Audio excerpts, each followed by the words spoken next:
Milé dámy, vážení páni, dovolte, aby som vás v mene poľnohospodárskej spoločnosti Váha Dolné Zeleníci privítal do nás generálneho stále poľnohospodárskeho družstva, ktoré nám toto zapožičalo.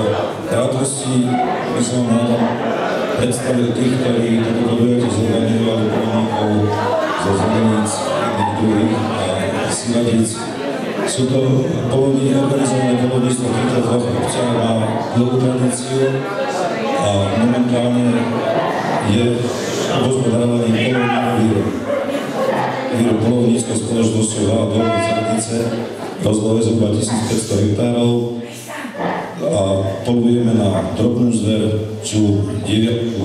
Okrem týchto poľovníckych aktivít máme v závere ako poľovnícka spoločnosť samozrejme prvoradú povinnosť poľovníkov, čo je chov a staranie sa o prírodu a o zver samotnú, ktorá v tejto prírode žije.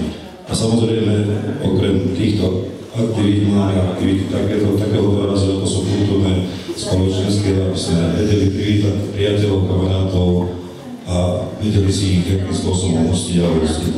Ešte raz vás na tomto prese prajem vám príjemnú zábavu, dobrú chuť a možno nad ránom aj trochu spevu pri dobrom víne alebo dobrom guláši.